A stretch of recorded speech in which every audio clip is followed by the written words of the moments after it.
आज अंतर्राष्ट्रीय pathology day पर पलवल स्थित केसी प्रशांत पैथ लैब के संचालक डॉक्टर प्रशांत गुप्ता द्वारा आज एक प्रेस वार्ता का आयोजन किया गया, जिसमें पलवल जिले की पहली गैर सरकारी कोविड-19 की लैब का उद्घाटन किया गया।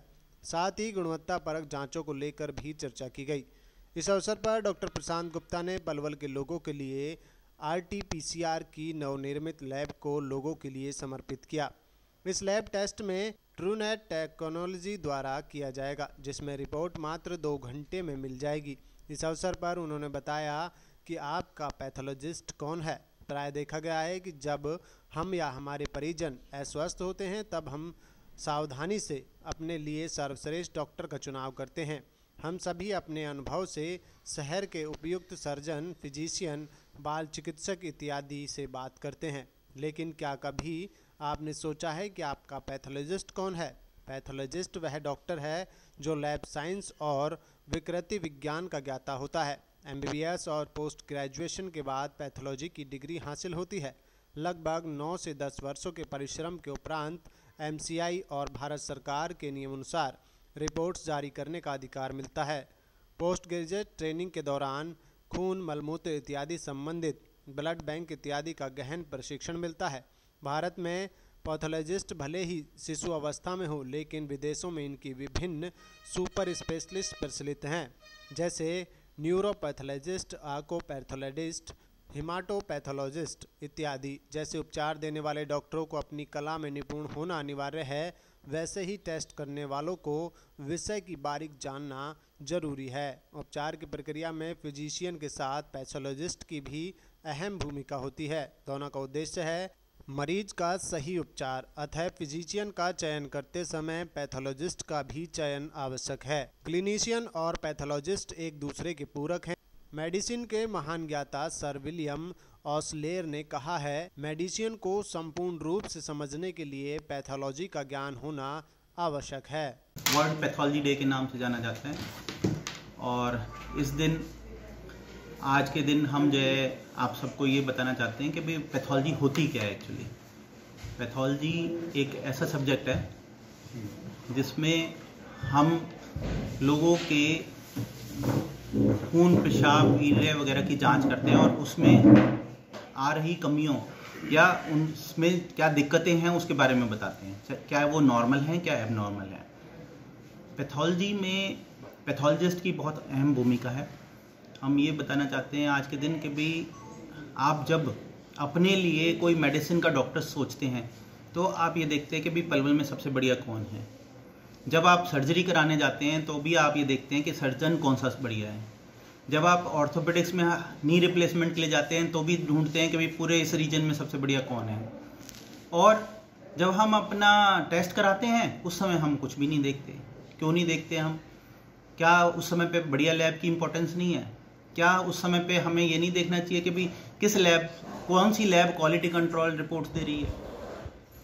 साथ ही साथ ये बड़ा इम्पोर्टेंट है कि जब हम रिपोर्ट की बात करते हैं, हम बड़ी बड़ी लैबों के लिए भाग जाते हैं कि भाई हम लाल से करा रहे हैं, रेनबैक्सी से करा रहे हैं। आज के समय में जहां मोदी जी भी ये कह रहे हैं कि आप अपने लोकल वेंडर से चीज़ें खरीदो, लोकल लोगों को प्रोत्साहित करो, बड़ी बड़ी कंपनियों को प्रोत्साहित ना करो, तो हम पैथोलॉजी के नाम पे जो है क्यों भूल जाते हैं उसको?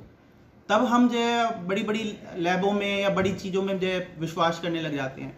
हमें चाहिए कि हम अपने शहर के जो भी अच्छी लैब है, बेस्ट पैथोलॉजी लैब है, जिसमें डॉक्टर पैथोलॉजिस्ट बैठा है, जिसने MBBS 6 साल की MBBS की है, 3 साल की MD पैथोलॉजी करी है, 10 साल उसने लगाए हैं और हर बीमारी की गहनता से जांच करता है, जिसको पूरी नॉलेज है, उससे क्यों नहीं हम टेस्ट कराएं?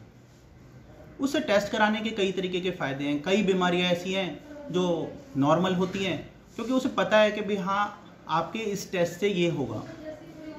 अब बात आती है कि उस लैब से टेस्ट कराने का क्या फ़ायदा है। इसमें हमारा आता है क्वालिटी कंट्रोल। क्वालिटी कंट्रोल 3-4 तरीके से क्वालिटी हम इंश्योर करते हैं।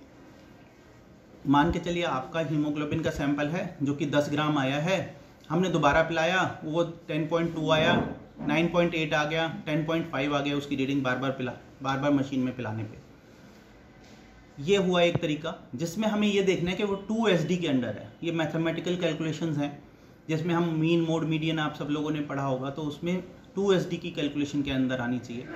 साथ ही हम ये करते हैं, हमारे पास एक सैंपल होता है, नॉन सैंपल कंपनी से आता है, जिसको हम हर 7 दिन में 8 दिन में तैयार करते हैं, बनाते हैं उसके लिक्विड्स और उसको अपनी मशीन में रन करते हैं। उसका हमें पता है यूरिया 220 आना चाहिए, क्रेटिनिन 4.0 आना चाहिए। हम उसे लगाते हैं और बार बार देखते हैं, रोज़ लगाते हैं हम रोज़, और देखते हैं कि भाई उसकी रीडिंग क्या आई।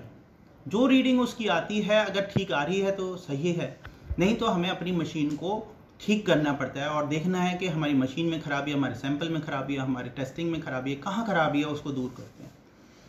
जो हम फॉलो करते हैं एक एक्सटर्नल क्वालिटी प्रोग्राम, जो कि सैंपल हमारे पास बाहर जाता है। CMC वेलोर, बड़े बड़े जो हॉस्पिटल्स हैं, CMC वेलोर है, एम्स न्यू दिल्ली है, वहाँ से पलवल में KC प्रशांत पैथ लैब पे सैंपल आता है।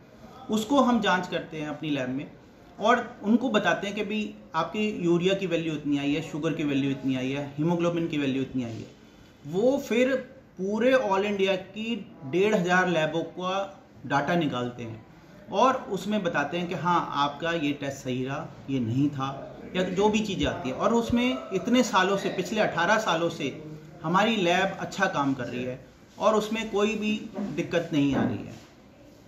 तो जो ये क्वालिटी है उसको इंश्योर करना और एक अच्छी रिपोर्ट देना, वही हमारा एक उद्देश्य है।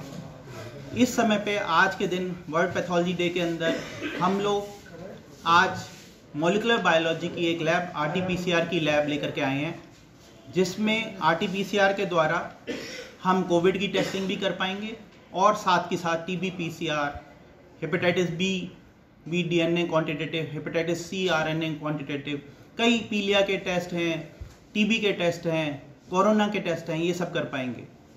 आज इस लैब को पलवल को देते हुए मुझे बहुत गर्व अनुभव हो रहा है।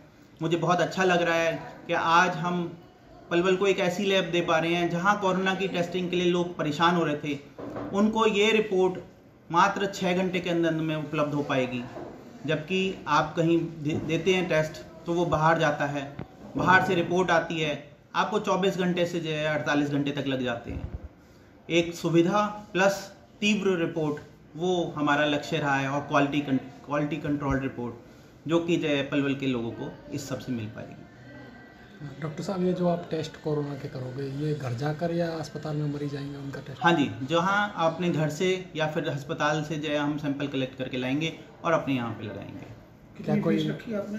ये हमारा ट्रूनेट का टेस्ट है। ट्रूनेट का गवर्नमेंट का फिक्स्ड रेट 2000 रुपये गवर्नमेंट ने फिक्स किया हुआ है, वही हम चार्ज करेंगे। जो घर जाकर करेंगे उसके चार्जेस अलग लगेंगे? नहीं, इसमें ट्रूनेट RT-PCR में जो रेट्स हैं वो 2000 रुपये फिक्स्ड है, वो हम 2000 रुपये ही लेंगे। अच्छा, कोरोना के अलावा और कौन कौन से टेस्ट आप करेंगे जो पलवल में इससे पहले नहीं थे? इसमें PCR के सारे ही टेस्ट सारे के सारे दिल्ली या गुड़गांव जाते थे। इसमें TB का टेस्ट हो गया, हेपेटाइटिस बी के टेस्ट हो गए, हेपेटाइटिस C का टेस्ट हो गया, चिकनगुनिया का हो गया, इन्फ्लुएंजा हो गया, स्वाइन फ्लू का टेस्ट हो गया। ये सारे के सारे भी हम अपनी लैब में कर पाएंगे। पलवल में कोई लैब नहीं थी टेस्टों के लिए? पलवल में तो थी नहीं जी, फरीदाबाद में भी नहीं थी, मेवात में भी नहीं थी इस तरीके की कोई लैब। ये जो है बड़े बड़े जितने भी कॉर्पोरेट हैं वही इन टेस्टों को करते हैं, जो कि आप सब लोगों की सुविधा के लिए पलवल में हम लेकर के आए हैं। ये पलवल में अब तक जो मार्च से चला है, 25 मार्च के बाद से टेस्टिंग ज़्यादा होनी शुरू हुई है, पलवल में अब तक क्यों नहीं थी टेस्टिंग? पलवल में जो है देखिए, कोई भी जो है लॉस मेकिंग फैक्ट्री नहीं बनाता। कोई भी, जब भी मैंने जिससे भी बात करी है वो कहता है कि यार इसमें कोई प्रॉफिट तो है नहीं, तुम क्यों कर रहे हो? मैंने कहा मैं लोगों के लिए काम कर रहा हूँ इतने समय से, और मुझे चाहिए कि इस तरीके का एक काम लिया जाए जो मेरी लाइन का बीड़ा है, कम से कम मैं वो पूरा करूँ। इसलिए मैं ये लैब लेकर के आया हूँ, अदरवाइज इसमें कोई प्रॉफिट नहीं है, इसीलिए लोग नहीं लगा रहे।